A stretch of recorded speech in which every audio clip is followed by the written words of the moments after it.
go now, baby. We are right back into the action for another day of the week. Welcome to the Monday edition of Before You Bet. Aaron live right now on the Covers YouTube and X channels. If you're watching right now on YouTube, make sure you hit that like and that subscribe button right down there. So the NFL season is over, but we do have a lot to discuss. For one last time this season, we will be ripping through our winners and losers out of the weekend of the Super Bowl, and there were a lot of losers on the Kansas City Chiefs side of the ball. So Jingles will be along shortly to rip through that. We're going to take a look at Super Bowl features for next year, and also some news out of the NFL that will kick around as well. Then in the second segment of the show, it's a big night in the NBA here. The NBA has been taking a back seat for the past couple months. They're about to hop in the front seat now in a big game. Luka making his debut for the Los Angeles Lakers. So Jon Metler will be along to break that down with me. If you guys want to participate in the show today, very easy to do so. Hit up that live chat on YouTube, on X. What did you think of the Super Bowl last night? What are you betting on the NBA tonight? Any interesting angles? Hit up the live chat. Let us know. We will read a few off throughout the course of the program. Okay, let's get into a little NFL action. And we go. For the final time this season, he's going to be with us a lot through baseball season, but our man with the sexiest smile in all of sports betting, Jingles. Hey, buddy, how we doing? Doing good. I mean, Monday after the Super Bowl, about as good as it can get, but as we mentioned on the show last week, I think we had similar approaches to watching that game last night. And at our age, it's easier to get up on Mondays, right? Like there's really nothing exciting about being beat up and hung over on a Monday and having to work all week. So nice to enjoy the game kind of by myself, watching the game. It just got out of hand, though. Yeah, I would have preferred to be on the edge of my seat, right up until midnight with the game going down to the wire. But I go at halftime, I'm changing into my pajamas and, brushing my teeth, getting ready for bed. That's how bad and out of hand that game was. So more on that momentarily. Okay, Jingle, so let's do what we always do here on these Monday shows for one last time. Our winners and losers out of the weekend. Let's start positive. Let's be nice. My biggest winners from Super Bowl 59. Let's start. It's got to be that Eagles defense. Just some mind-blowing stuff here from the Kansas City Chiefs last night. The Chiefs didn't get the ball into Eagles territory until 2 minutes remained in the third quarter of the game. The Kansas City Chiefs did not score a single point until 34 seconds remained in the third quarter of the game, and that made the game 34-6. 3 forced turnovers, 6 sacks, complete and total domination. Big shout out to Vic Fangio. Great game plan for the Eagles defense. Second biggest winners, the pairing of Sirianni and Hurts. Over the past couple seasons, a lot of people have poked holes in both of these guys, especially Sirianni. The wheels fell off for the Eagles last season. We know what happened. We had a lot of people calling for his job towards the end of last season, into the offseason, even the first couple of games into this season. People were ripping this guy apart. And even Jalen Hurts. Hurts he won the MVP, obviously. He played a fairly clean game. Stats weren't going to blow anyone away, but he did make a couple of big plays on the ground, some nice runs, a couple good pass plays as well, that the Devonta Smith touchdown pass. And this is a winning quarterback, people. Let's stop using it against him that he's surrounded by other good players. Oh, he's got a great offensive line. He's got all these great skilled players. Yeah, and he's doing what he's supposed to do, leading the team to victory. So shout out to Jalen Hurts. You can't mock him anymore. And the third biggest winner here is Tom Brady. And Patriots fans, Tom Brady called an all right game, I guess. He was criticizing the officials. That is good to see. They did deserve it early on. But the Chiefs had an opportunity to make a case for being a better dynasty than the New England Patriots, because the Patriots never had a three-peat, and the Chiefs had an opportunity to have a three-peat. And obviously, that didn't happen. You were also starting to hear whispers of the Brady versus Mahomes debate. What can Mahomes do to overtake Brady as the GOAT? Having a three-peat would be a pretty good check mark on his resume. But that got completely shut down. That conversation is shut down, maybe forever. Maybe Mahomes, he's still only, 29 years old. But still, the Chiefs have now been destroyed in 2 separate Super Bowls. Last night, they got killed. They also lost 31-9 to Tampa Bay when Tom Brady was a quarterback there a couple of years ago. Brady's Super Bowl losses have come by 3, 4, and 8. So it's not a debate. I do not want to hear Brady versus Mahomes. Brady's the GOAT. Mahomes has a lot of work to do. He's gotten killed in 2 Super Bowls now. And he does have to take some responsibility. More on that momentarily. Jingles, your biggest winners out of the Super Bowl. I'm gonna move here. I want to know what your thoughts are because you're a man of play-by-play guys. You love your media guys. What did you think of Tom Brady? I thought they put him in a spot where he was just going to be awkward to begin with. There was a lot of dramatic stuff that he had to do pregame, not even like on the call, like some of the walking stuff. And like, it was a tough spot to put someone who's only been in there for a year. It seemed like a pretty big stage for him, no? Well, they do go all in on showcasing Tom Brady. You know, they had the thing on Bourbon Street with him and Michael Strahan.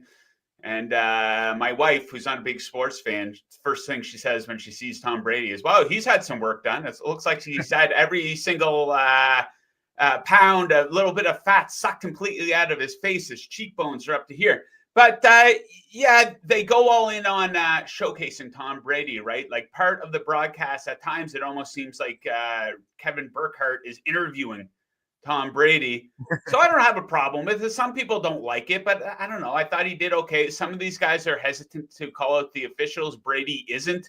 I do like that. Sometimes he can be critical of players too, where other guys aren't. So I think he showed progress throughout the years as a broadcaster. I think he did an all right job.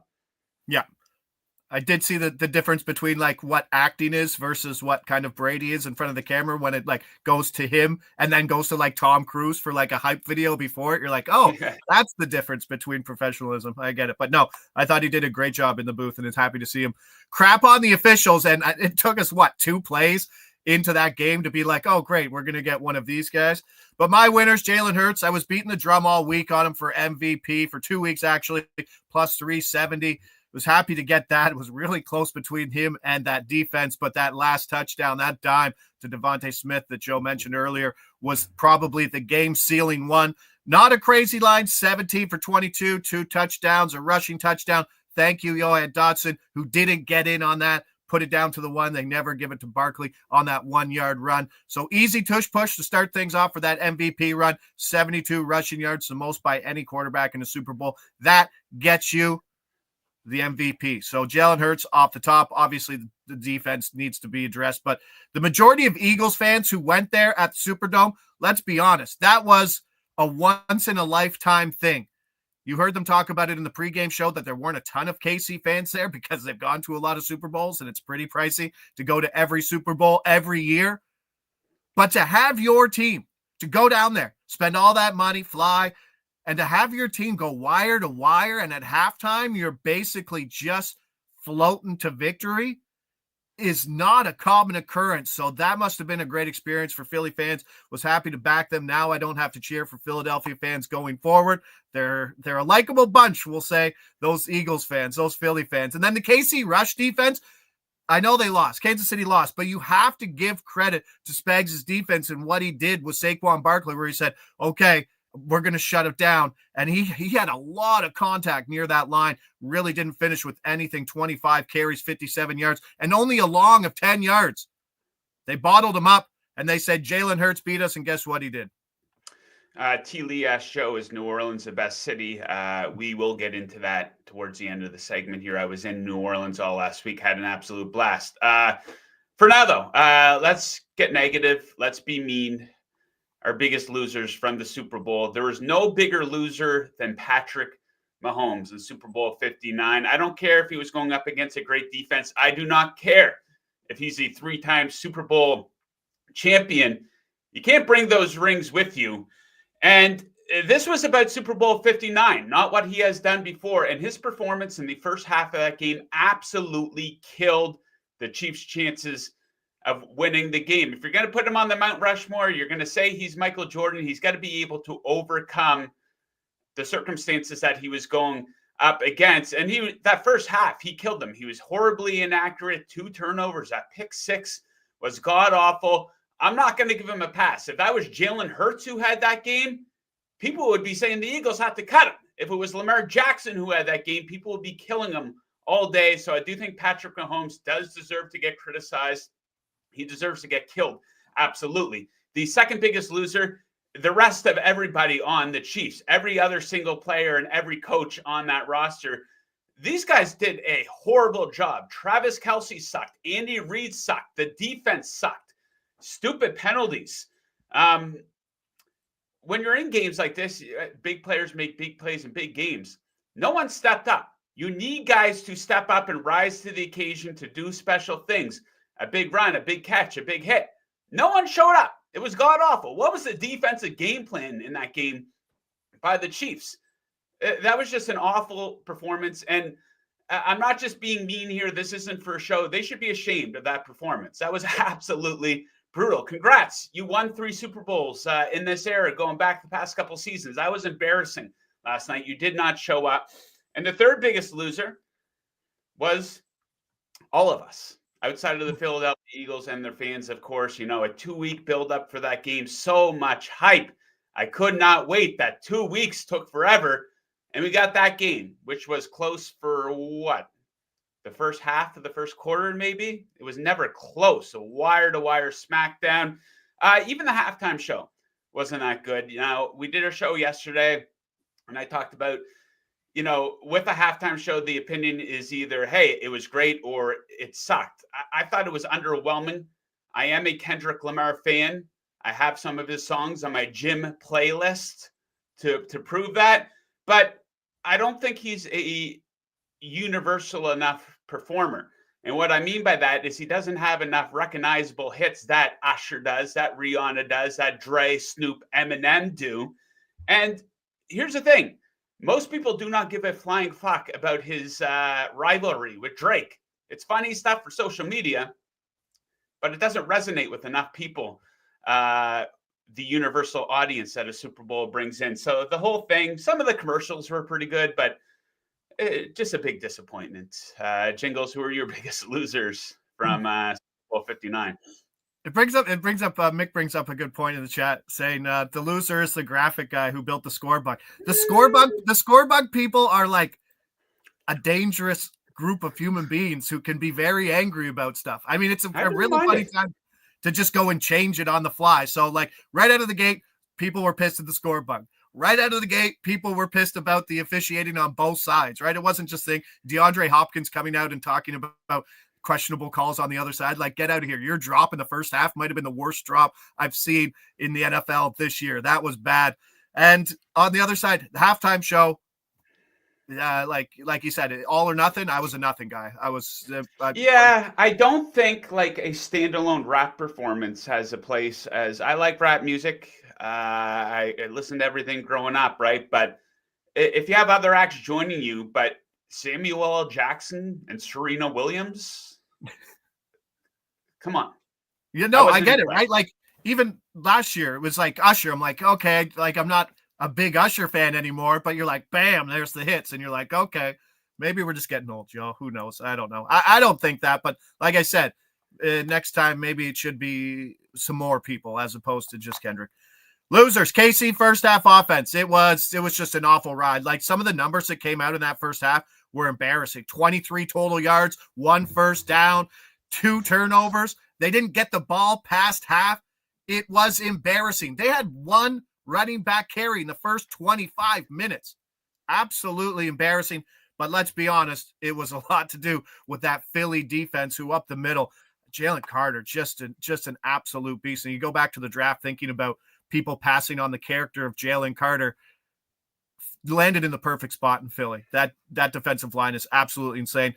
Another losers, anybody with running back rushing props. We had over 60 points in this game, and a lot of player under props were the winners. Saquon, 110. Nope, didn't cash. Kareem Hunt, 42.5.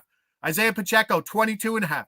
Those KC running back props were dead 20 minutes into the game. They abandoned it quick. They tried to run the ball early in their first drive in the second half, and they had to punt the ball again quickly. It was Pacheco, did nothing with it. that masterclass in absolutely banning the run was something to see from Kansas City. And then the last one, that Kansas City O-line. I know that defense is great, but they were absolutely brutal. You saw it in the first half where Patrick Mahomes was getting the ball out maybe quicker than he wanted to because he was facing so much pressure. Sacked 6 times, 25 pressures, 11 hits. And Philly played a ton of nickel. And the crazy thing about this Vic Fangio defense and all the pressure they created, it was 5-on-4. They didn't blitz that entire game, got to run nickel package for the majority of it, and absolutely bullied Kansas City. Maybe the most dominant performance, D-line versus O-line, that I've seen in a big game between two teams that had been winning all year.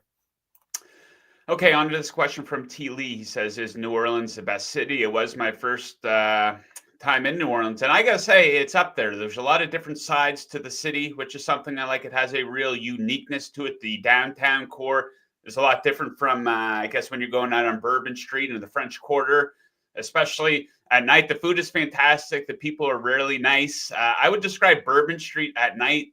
I kind of compare it a little bit to downtown Vegas. Downtown Vegas, you get more freaks, but you get more drunks on Bourbon Street. And everyone was pretty well behaved. There was a big police and military presence on every single corner that you went to down there. So it's absolutely up there.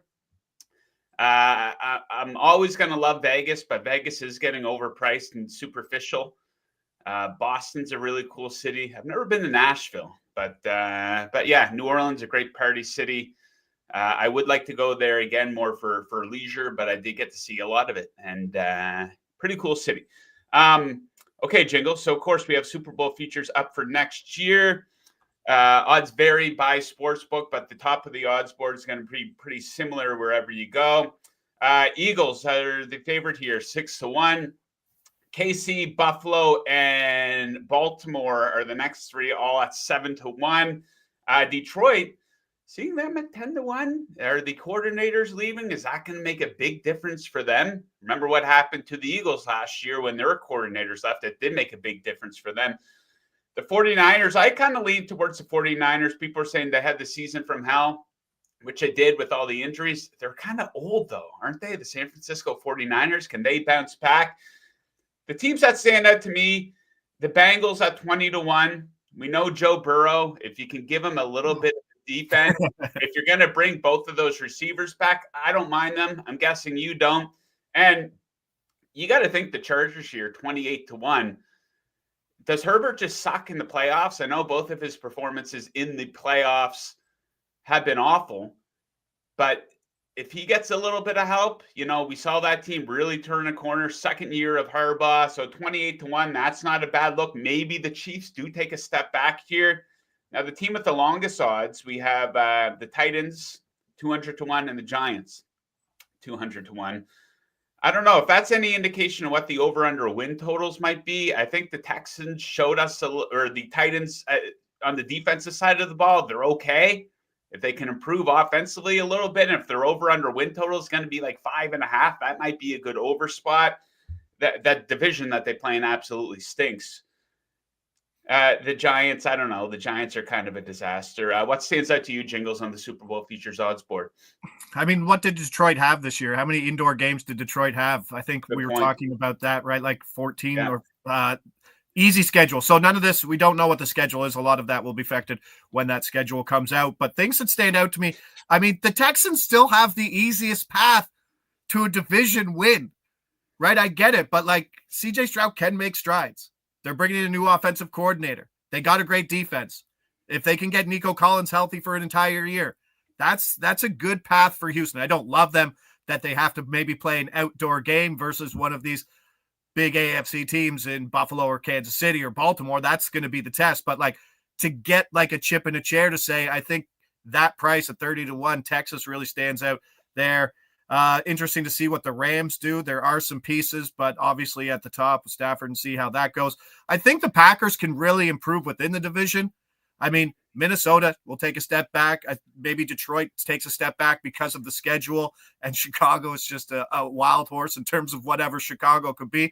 But I like to see the growth of Green Bay. I mean, I thought people were pretty sharp to know that wasn't a blip on the radar going into this year, that they were legit, and they are. And I think maybe that division will be a little weaker for them.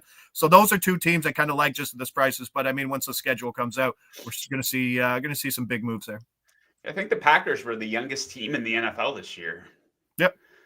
So, they're probably heading in the right direction. Okay, more news broke yesterday. Aaron Rodgers will not be returning to the Jets. I know I make fun of the Jets all the time, but this is the smartest thing that they have done in a very long time. If you want to do a proper rebuild, a proper restart, you can't do it with Aaron Rodgers in the building. He's a big distraction, has a lot of baggage, so he won't be back. Who knows what they're going to do at quarterback? You got to assume Devontae Adams is going to be on his way out too. So they kind of talked about how Rodgers flying to New York for that meeting was an indication that he expected to be back and maybe that he wants to play as well.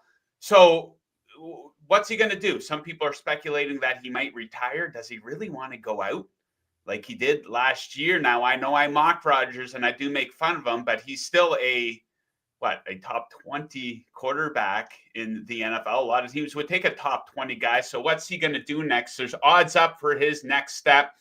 The Pittsburgh Steelers are the favorite at 2-1 to be his next team. Does that improve what they're doing at all? Is he an upgrade over Russell Wilson? I really don't think so. It's kind of funny you see the Raiders here. The Raiders, I talked about how Pete Carroll is a bridge coach. Maybe they need a bridge quarterback. If they can get Aaron Rodgers in line and saying, hey, we're going to bring you in and we're going to draft somebody with the expectation of you're going to get to play next year. We would like you. Would he take on a mentorship thing, though? I don't know. Tom Brady, part of the Raiders, too. Maybe there would be a fit there. It's kind of funny. They talk about him and Devontae Adams on the team up again with the Raiders, except Devontae Adams back after he worked his way off of that roster. The 49ers, that's kind of interesting, at plus 350. The Vikings there, plus 400. I don't know, Jingles. What do you think for Aaron Rodgers? I'd say Raiders probably if I needed to guess. What would you say? I think he'll try to hold out because he wants to win, right? So I think he'll try to go to a contender, and then ultimately a contender doesn't really want him. Like the contender would be someone like Pittsburgh, who I believe is the betting favorite, 2-1. Yeah. Arthur Smith and Russell Wilson and Justin Fields are both free agents. So it's just kind of being priced probably just on the situation and where he can go.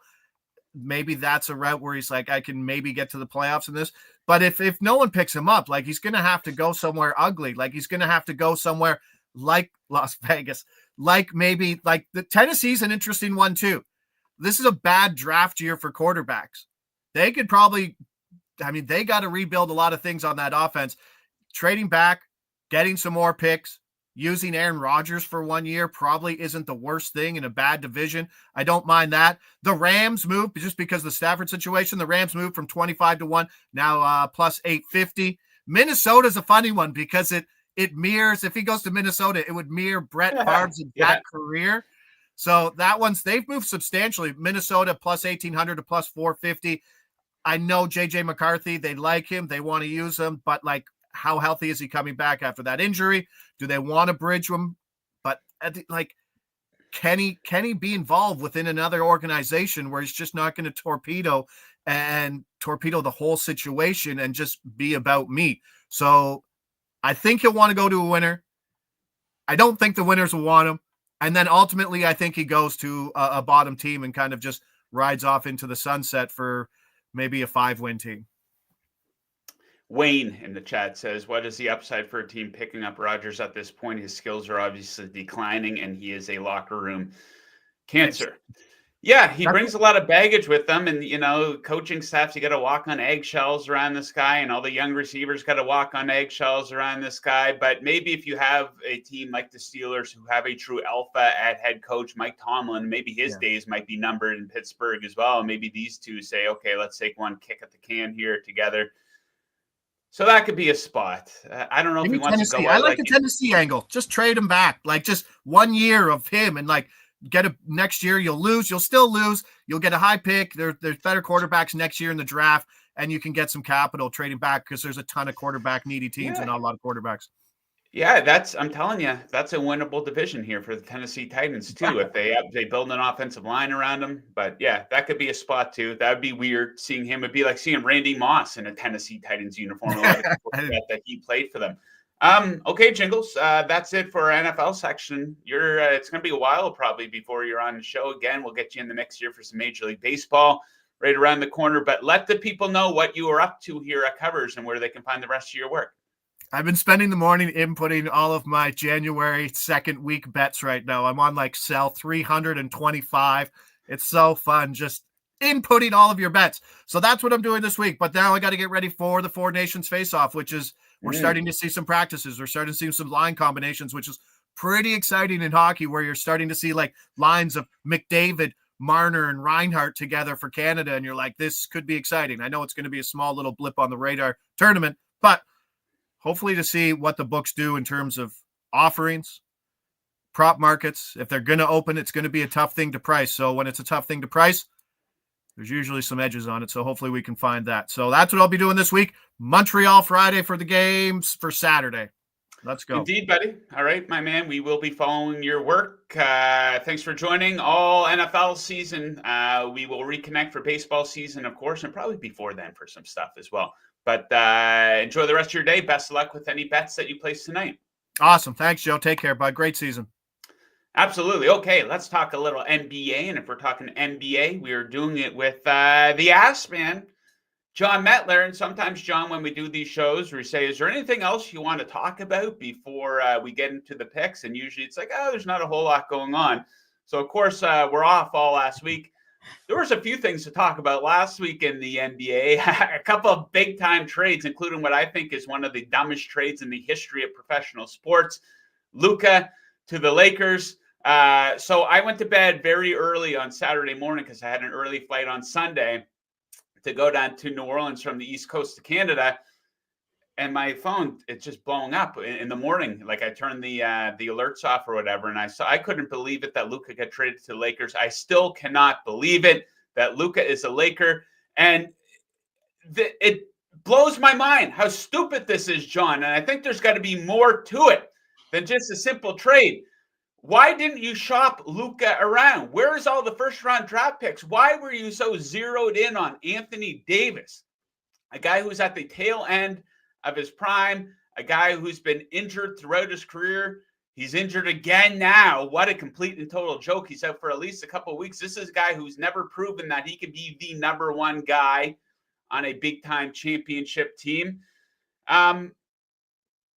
Am I crazy to think that there's got to be more to the story here? Something's got to, like, what is I cannot believe 25 years old that they traded him to the Lakers without even shopping him. They should have gotten 5 first-round picks. Am I nuts? What do you think? Yeah, it's weird because even I don't know if you saw this because I knew you're in New Orleans, you're doing all the Super Bowl stuff, but Windhorse, they're talking about it after, and the Lakers were gonna send them like the first round pick they sent for Mark Williams. They were gonna send that to the Mavs if they could talk to Luka before they made the deal, and he would like agree to sign an extension type thing. So they just kind of like wanted to guarantee that he would stay. And the Mavericks declined that. Like they could have gone extra first round pick, and they declined that because they wanted to blindside him with the trade. Like that's such a weird, like you just don't see that happen. My take on it is I think both can be true, and that's kind of what I concluded. Like the next day when I thought about it, I was blown away. I was like sitting on my couch. The tweet comes through. It's like trade summary, and like it was like cut off. So like the first thing I saw was Luka Doncic. And I'm just like, Luka Doncic, like what the hell trade is this? And like I thought it was fake and stuff, but I think both can be true. I think the Mavericks, if their goal is to like win right now, like basketball is all about fit and putting pieces together. And Anthony Davis makes them a scary, scary lineup like that. I agree that like in terms of win now roster construction, they have it with Anthony Davis. It's very unfortunate he got hurt. Also bringing back Max Christie. That's a really talented young player, very cheap contract. And when you're all in these like this new CBA with the apron, so that really helps them as well. When I say both can be true, I think the Mavericks are title contenders right now. The other side of it is they should have got a lot more for Luka Doncic. I think you can agree with both. So I think they were zeroed in. I thought the same thing. It's like, why didn't they shop him? But if you kind of go through and like look at the teams, it's like, who are they who else could like meet the demand of what Luka Doncic would command in a trade? And it's like a win now piece. And you're kind of going through the rosters and there's not really another trade partner. So it's just, why didn't they get more first round picks? Or like, why wasn't it like Max Christie, 3 first round picks, Dalton Connect, and Anthony Davis? You know what I mean? It just didn't seem like enough. So I think both are kind of there. I think there's got to be something else behind the scenes that maybe we'll never know.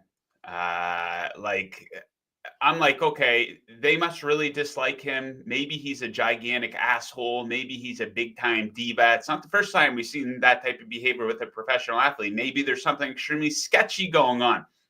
Well, behind the scenes. But do you remember? Do you remember last year? I don't know if it was during the playoffs.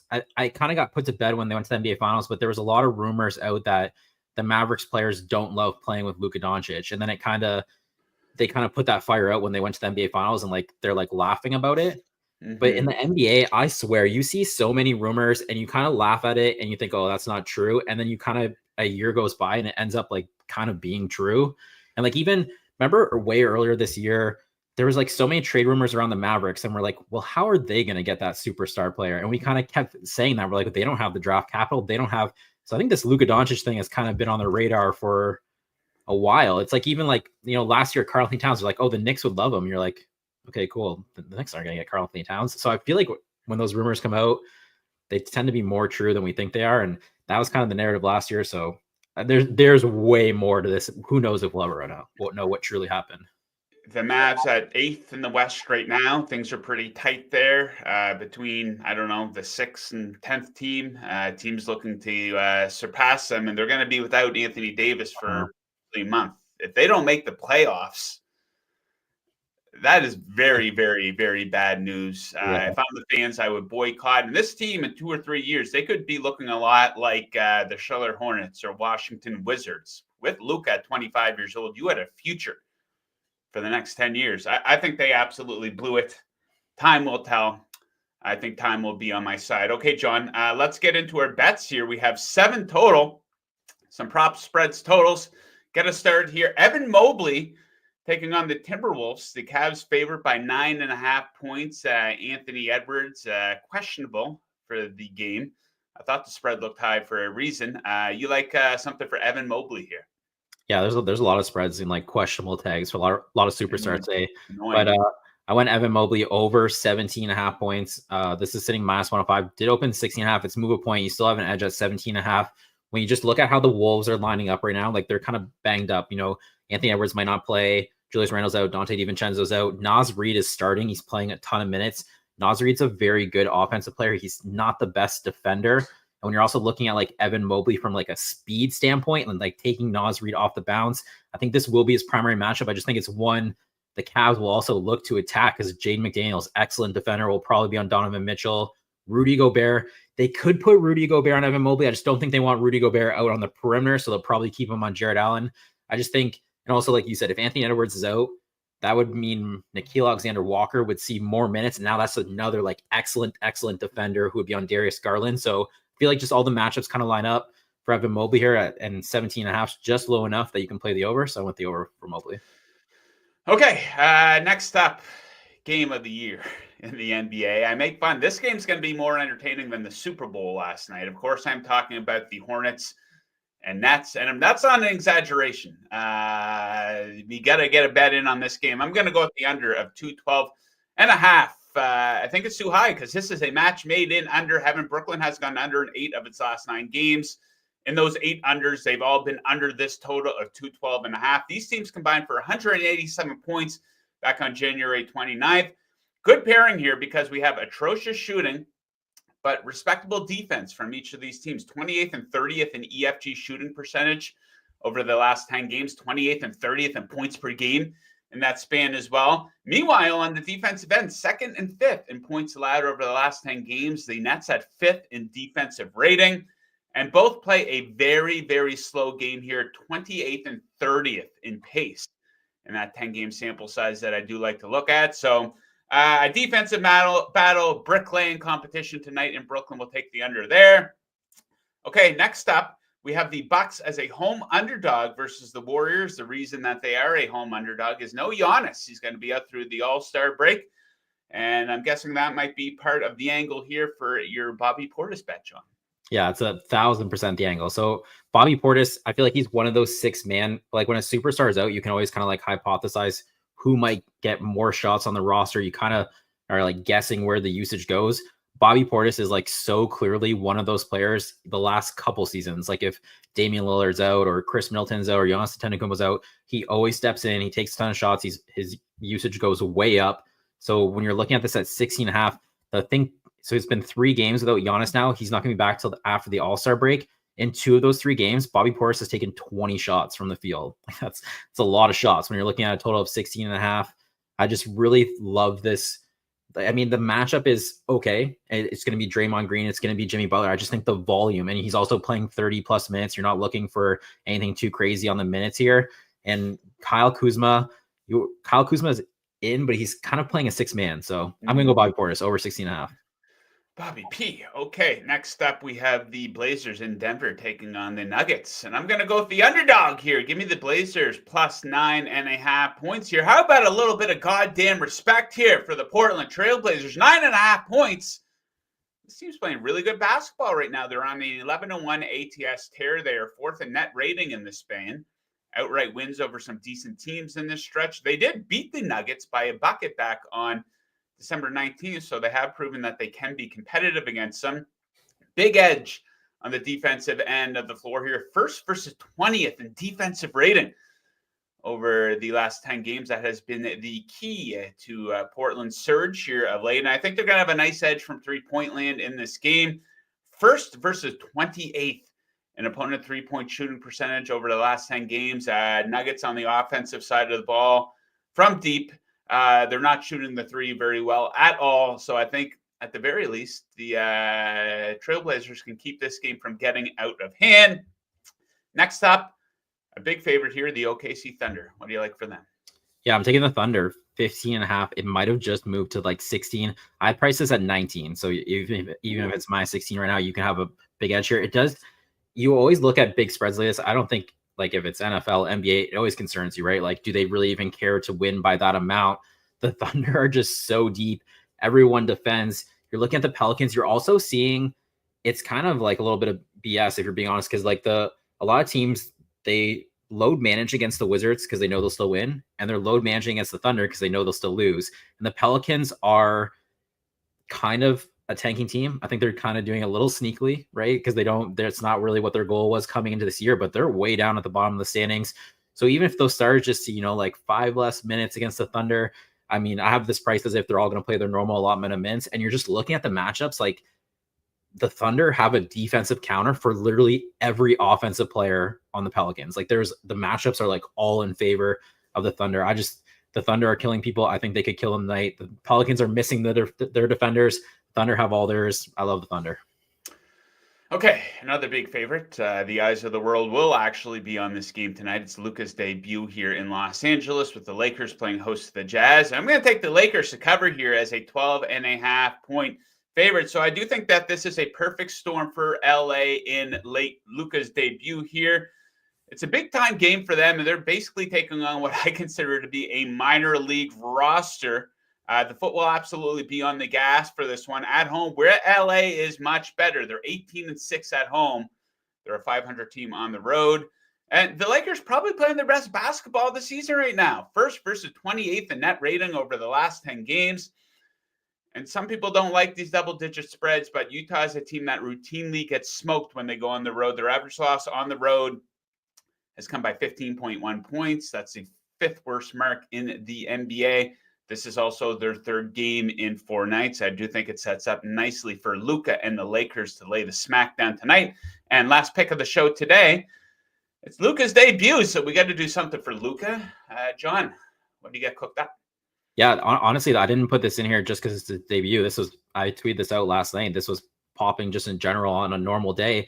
I think this really comes down to how many minutes you think he might play. And I think they're also a little bit confused on how the usage will work with LeBron James and Luka Doncic. I think they're going to offset a lot more than you think they will. I don't think they're going to be on the court together, obviously in the 4th quarter, but those first 3 shifts, they're probably going to offset them pretty good.